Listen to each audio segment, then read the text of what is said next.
Good evening, ladies and gentlemen. Welcome to the 66, business meeting, soon to be called something else. First order of business after we do the check-ins this evening is working out what we're actually going to call this week's meetings, because we've decided what we really want to do is change the name, because we're changing what we're doing. So, without further ado, I'd like to introduce myself. I'll be chairing this meeting. I'm Jamie Foster, one of the writers of 66. We've also got with us Chris Tregenza, the business owner of 66, and Emily, one of our artists on 66 Lovecraft. Should have a couple of people dropping in later on. My brother and co-writer on 66 Atlantic Mark, and Pat, the writer for 66 Lovecraft. But and there he is now. Hopefully he'll have less wobble, and we'll have a stable platform for working on it. So let's start with the check-ins. Chris? Good evening. Yeah, I've had a good week. A lot of work got done, but hit a massive milestone on the Kickstarter road. In that I submitted one of the PDFs, Mince Pies and Murder, into Drive-Thru RPG, who are doing the printing for us, and it got accepted, and a proof copy has now been ordered.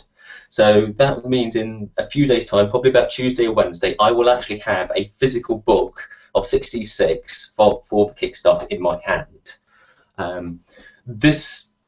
Though Mince Pies and Murder is really a small book, it's really a proof of concept. So this proof copy will check that we've got our basic layouts, things like margins and colours and all that sort of stuff done. It also proves that we can produce the PDFs at the right format and the right quality to actually get them into the system. So next week and the next 2 or 3 weeks, it'll just be head down and typesetting all the other books. And hopefully within 2 or 3 weeks, we will have proof copies of everything done. So very pleased about this week. Okay, Brand and Emily? Hello, been a bit funny a week. I've been doing some more work for 66 Lovecraft. I kind of hit a wall with it the other day and struggled, so I just pumped out loads of fan art and some other stuff to try and keep my creative juices flowing. But hopefully some more work next week. And that's been about it. Cool, hooray. And also always good. And Pat? Well, I was ill on Saturday, so I didn't manage to get my 66 work done, and then my computer broke, and now I can't do anything at the moment, so I'm quite annoyed, actually. Well, if nothing else, you can always get a pen and paper out and just start jotting some ideas down there. Yeah. So, obviously, it's my turn now. What did I do this week? Well, I spent a not infinite amount of time crawling around inside the build site we have at work, measuring things with a small probe, and then having conversations with people about how good the results of the small probe was. 66 Rise, Mark and I are going very much stuck into the formal draft and proofreading parts. I think we've finished the first chapter now, and I think we're well on our way through getting through the next chapter. Yeah, it's looking pretty good. So, with the check-ins done, I'm going to hand over to Chris for the first item on our agenda, which is basically a little bit of a recap on what we talked about last week, which is essentially what we're going to be calling our new section. So, Chris?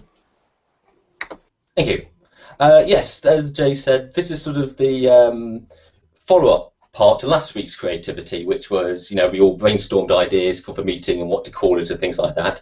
And what we want to do with these meetings is very much get other people involved who can't make the meetings and, but who follow us on social media and the forums and things like that. So we're making a real effort to put things out there during the week, and then the following week we recap. So this is what we're doing now, is recapping on our brainstorming. Jay posted on the UK Role Players a post about what should we call it. Posting some of the names we had last week. We got some great ideas. James Mullen came up with the Game Surgery, which I really quite like. I'm not entirely convinced the other people like it as much, but I really like it. Woohoo also had Mind Drill, which I quite like, because that's sort of like that sort of exercising your mind, creativity sort of fits in well with that. So that was good. We also had a thread on G+, about what to call it. We had some comments from Mark Flemons and David Reigeld, who suggested Dice Tank, which is sort of nice. Bob Lay, Brent Newhall, who suggested brainstorming, and a couple of other people chucked in some comments and also advice. So that was very useful. I have to say I'm not entirely sure we're any closer to deciding on a name. I think what we'll do is probably take that discussion amongst ourselves over the next week, just knocking around these ideas until we can settle on one.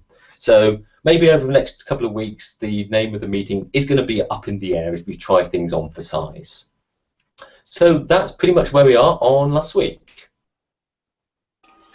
Cool. I'll just throw it in again because I tweeted it to you, put it on G+, and I've got it in the meeting notes as well. I do quite like StoryForge as an idea. I do think that if we're going to do anything, it should be worthwhile if we put the 66 name in there somewhere. So the 66 Mind Drill, or Mind Drill 66, or 66 Game Surgery, so that when people see it on posts and forums, they mean, you know, it's us rather than just someone else working on it. But I think that's be interesting. I mean, I am kind of tempted to suggest that we take this long list of names and each almost project that we do, change the name. Just deliberately make a point of coming up with a different name for it each week. I mean, obviously, it makes consistency a little bit more troubling. Hello, welcome to whatever we're calling it this week, but it sounds like it might be useful. Yeah, that could sort of work. Yeah, it's like the end credits to Battlestar Galactica. Every week there was a slightly different variant, so every week we would end with a slightly different. Next week's meeting will be called not. Maybe look at that. But yeah, so yeah, since I'm chairing this meeting, I'm going to call it the StoryForge because that's my preferred name. So what we intend to be doing with this first bit of our first StoryForge is basically I want some help on a one-shot adventure that I've been writing. This is inspired by a picture that Chris posted on Google Plus 4 or 5 months ago of an artist rendering, or an artist bit of work, of a selection of giant chickens, unknown species, towering over I think it was a fast food restaurant or a mall in America. And essentially, I just like the idea of making that an adventure. So what I have is 2 acts for this. I have a first act, where a group of complete nobodies are in a diner, and a giant chicken turns up. And then Act 2, where the group of complete nobodies follow the chicken trails and find a mall, a huge, great big American shopping mall, that's under attack by a pair of chickens. So obviously I don't want to make the third act them going somewhere else and being attacked by 3 chickens. The original idea I had was, I'm not really spoiling too much of this, that they follow the chicken tracks north and they find a secret underground base. Inside the secret underground base is a crazy old man with a biology lab, and he's basically created enormous animals, and they've got out. So the problem I had with this was, well, for one, I don't necessarily sure it makes a particularly interesting resolution, in that it turns out that Big Farm or Big Agriculture was behind this because they wanted to make giant meat-based products for consumption. I didn't quite like the resolution of it. I couldn't get it to fit in terms of a denouement. There were too many ways they could avoid the boss fight. And also, physically, the chickens and the turkey at the end are about 5 stories tall.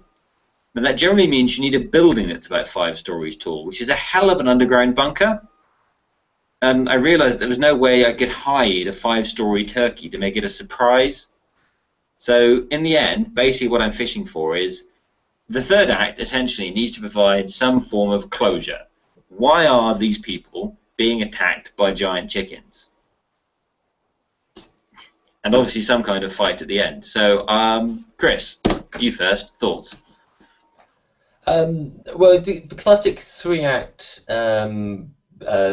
screenplay is first act establishment, second act development, and at the end of the second act, you completely change the situation, so the goal the players will think they're working towards is switched around. It's suddenly just like they suddenly just find the spy is one of their friends, or or they thought they had to destroy the object and actually they've got to save it. So one thing to look at would be to actually say, can you just sort of completely change the direction of the plot? And so rather than having to go and conquer giant chickens, they actually find they're just a side effect of a much worse problem. So that would be one way of doing it, and the obvious one is sort of way of doing it is you've got giant chickens, which means you're messing around with size. So can you mess around with size another way? Maybe have normal sized chickens, but the players get shrunk down to very small. Or actually, what happens if the players end up big and the chicken's small? You know, one chicken's got something vital they need to capture, and they're 50 foot tall, and we've got a 6-inch tall chicken to catch. So yeah, size might be a way of doing it. Emily? Similar thing to Chris, playing around with size. I just had the image of a big kaiju battle with players getting transformed to the same size as the chickens and had to dunk it out Godzilla style. But yeah, I think changing the situation for the final act. So like, I just don't want to have to repeat. I don't have to repeat Chris, but again, it's just change the direction of the game. I personally would play around with the size idea like Chris suggested. Yeah, I think you're right there. The other idea needs to say, yeah.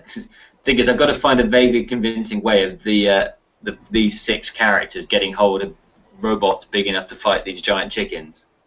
Alien technology. Yeah. The chickens from space?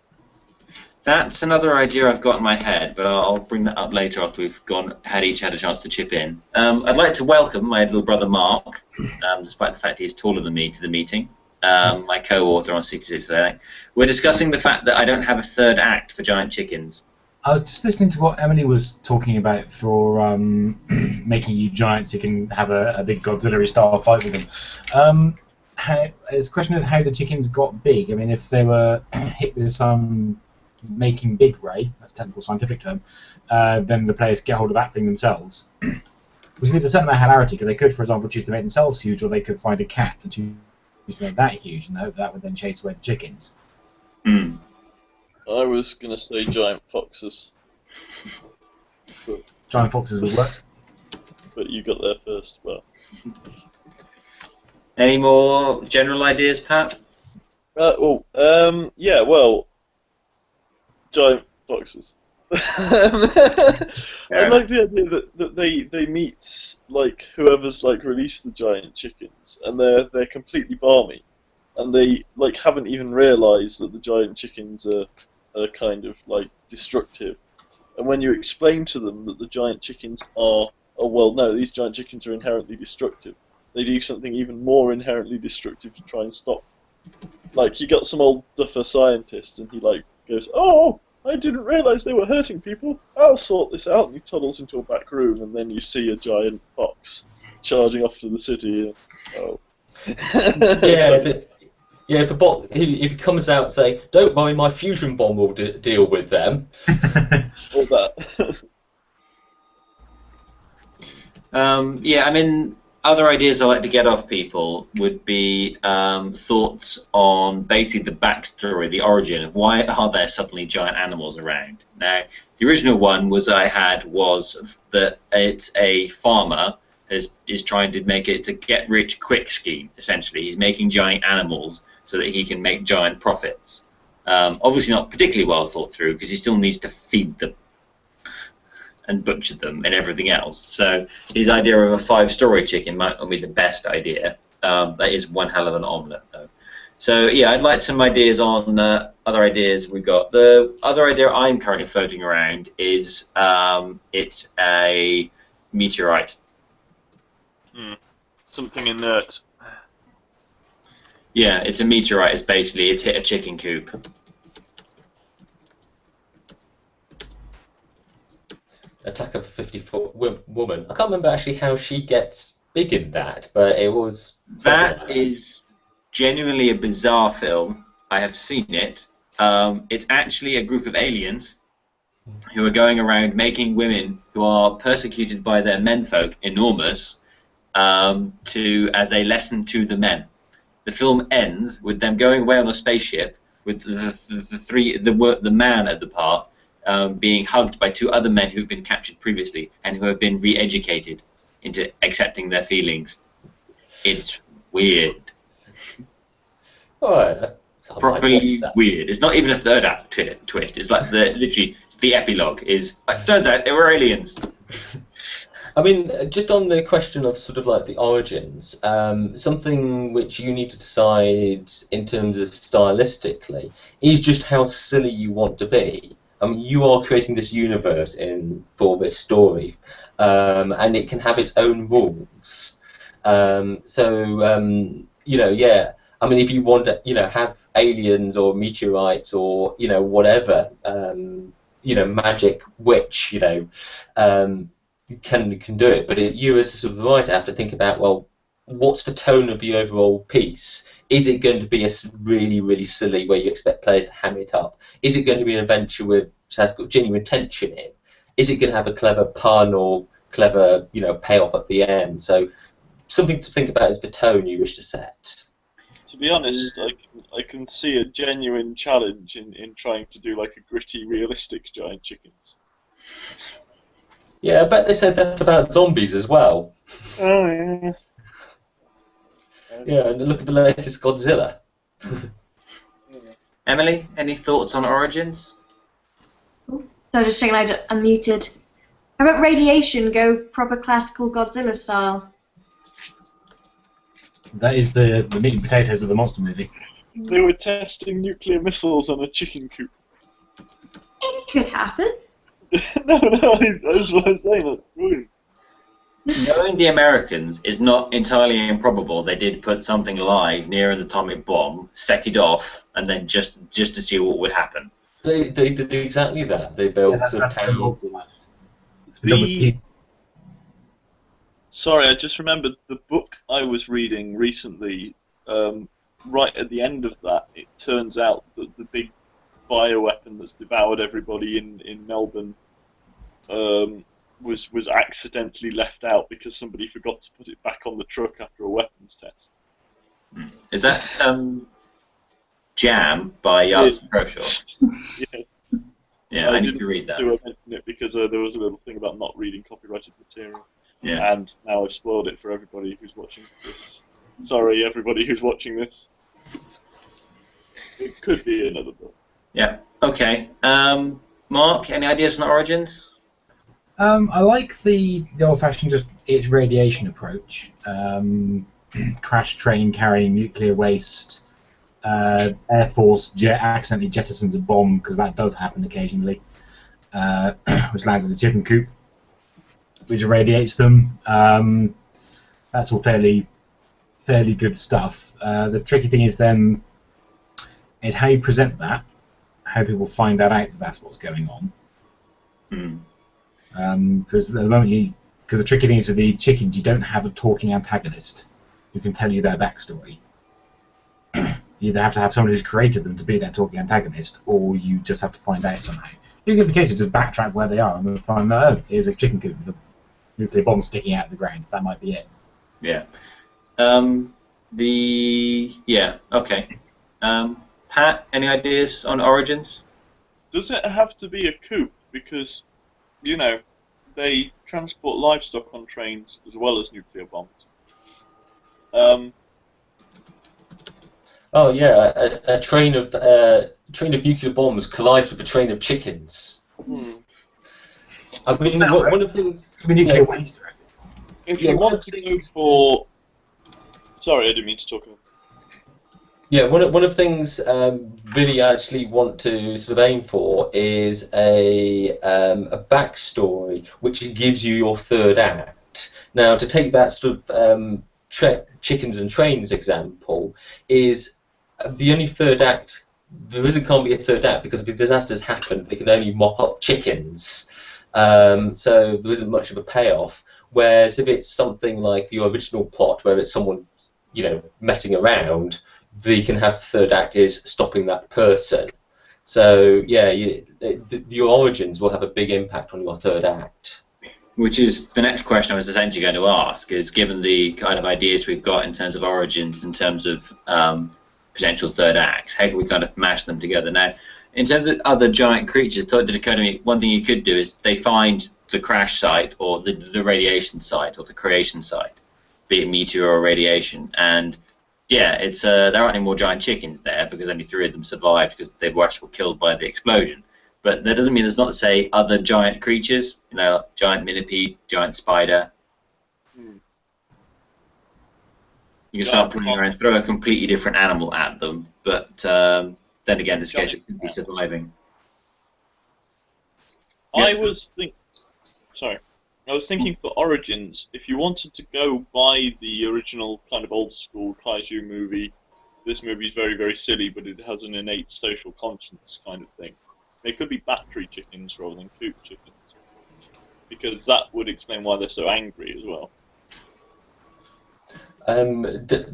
Emily has scribbled down in the notes "angry chicken god," which I quite like, and actually would give the third act a real interesting twist. Mark, thoughts on that one? I like it. It will be a very big twist of the setting. So suddenly go from your 50s, otherwise I say fairly realistic, kind of setting to having gods in it, but that's entirely doable. I just like the idea of the train of nuclear waste and the train of chickens. Because a great blast of feathers and green stuff, and then 3 huge things erupt out of the carnage and fire. And that would work for me. Chicken God is a damn good idea, though. Emily, care to elaborate? Just when you mentioned magic earlier, just the idea of a chicken high priest come to mind. He's trying to take back the world for the chicken kind. I don't know what's wrong with my brain tonight. Chicken high priests kind of posing as environmentalists to animal rights protesters who've let these experimental chickens out. One thing we haven't touched on is, of course, birds are descended from dinosaurs, and dinosaurs were 50 foot tall. So there might be an angle there. Yep. Jurassic Park gone wrong. Jurassic look. The Super Mario approach of there's a small pocket of reality tucked away where they didn't go extinct, and Tyrannosaurs just became fluffy. They're fluffy, weren't they? Ask Emily, she'll know. Dinosaurs were fluffy. Yeah. Most dinosaurs were. One idea I just had of going on with the train thing is that what you could have is a train carrying nuclear waste or whatever, and one of the barrels has fallen off and landed in a local chicken coop, hence all the sort of the problems. But the train is actually carrying on. So once the players discover that the train is the problem, and they see the train is going into a major population centre, maybe their task becomes to stop the train.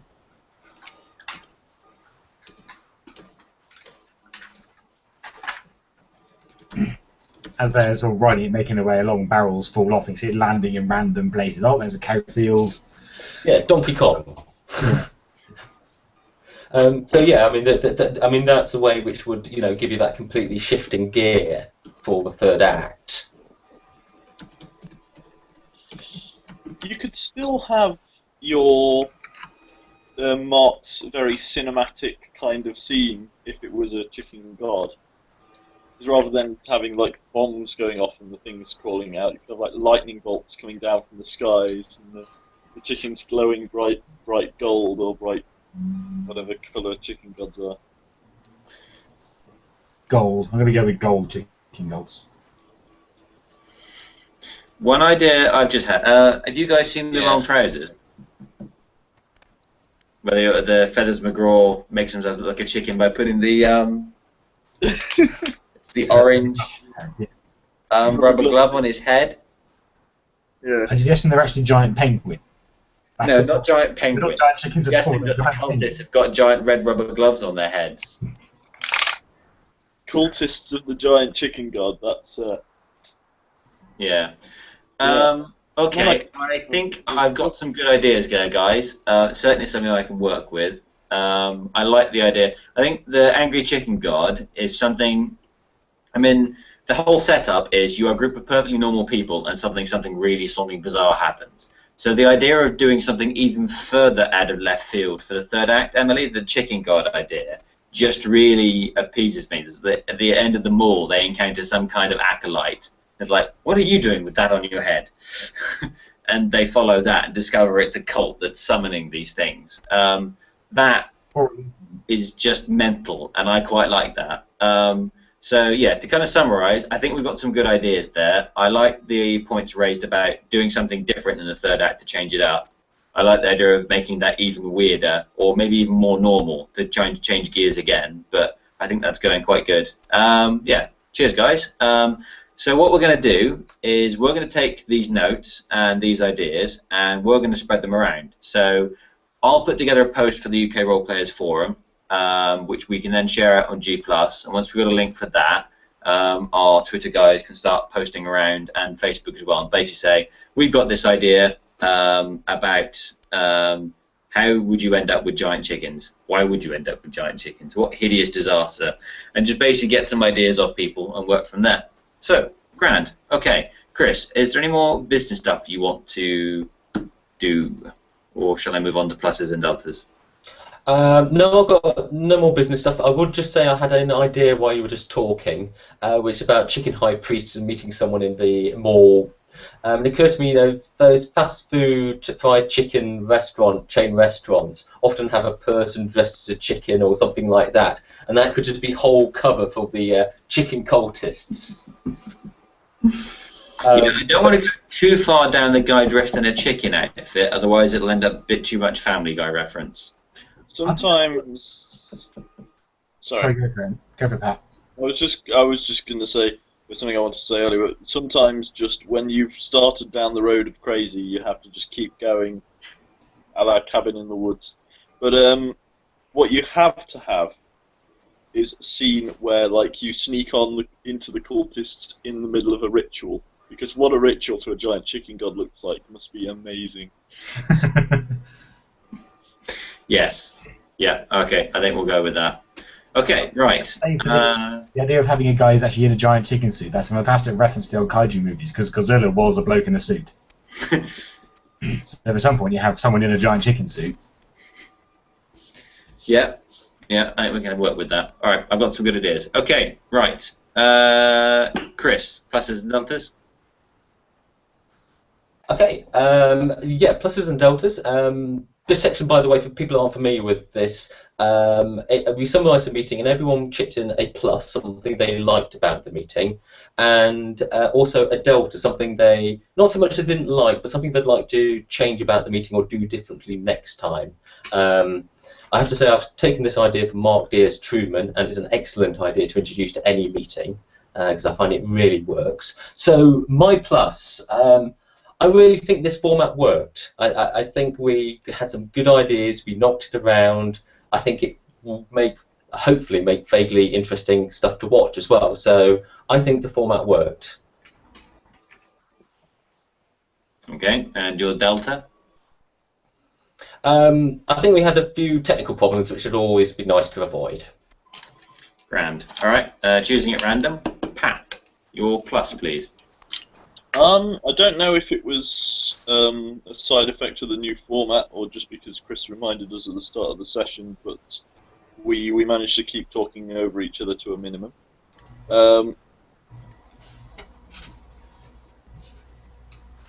Also, quite a bit done. It was quite compactly done. It was very tightly, kind of tight meeting, which I like. Deltas, I don't know. All right, I'll take that. That's fine by me. I genuinely can't think of anything, I'm afraid. I'm sorry. Not a problem. Mark, start with your deltas. To a curveball.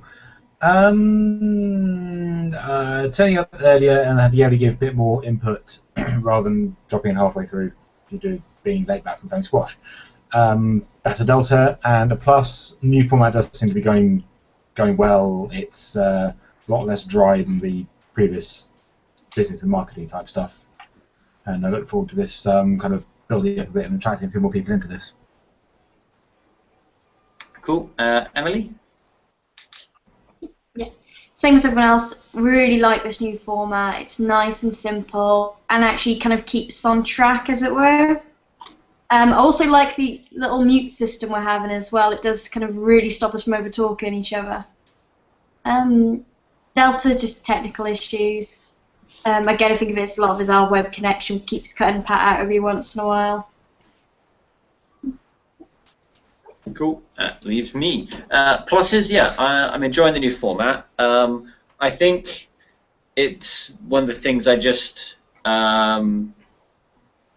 yeah. Come on, brain. Yes, do the thing. I think it works quite well with everyone muted and the person who's organising it calling on people to speak. It allows people more time to gather their thoughts. We've got plenty of places we can type if you've got something you want to say off turn and you want to remember it. I does think it ends a little bit more of a professional to them, and it does, yeah, it makes the meeting flow a bit more. And it doesn't mean that people like myself who do talk a lot aren't monopolising too much of it if it's not our turn to speak. Deltas, I pulled my blinds up about 5 minutes into the meeting and completely whited myself out.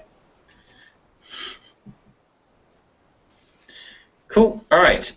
So, Chris, my understanding is that we are going to wrap. Basically, this is part 1 of Giant Chickens, and that we're basically going to do next week will be part 2, where we take the ideas we've got, see what the internet's come up with, and talk about them for a small amount of time. And if we have enough content, we'll fill the full half hour, and then work out what it is we want to talk about next week. So next week will be again another Story Forge, because I'll still be in charge, and since I'm in charge, I get to decide what we call it. So, Chris, I'll hand back over to you to close out. Okay, thank you very much, Jay. That was a great meeting. Yes, as Jay said, we'll be back next week. We will be talking more about Giant Chickens and also planning ahead what we're going to do in the coming weeks. If you would like to get involved, just get in contact. Anyone is welcome to come into the meetings. Anyone who's got something they want to brainstorm, let us know and we'll put it into the schedule. And join in online as well in the chat. So thank you, everybody. We're back next week at 7 PM UK time on Friday. Until then, bye-bye.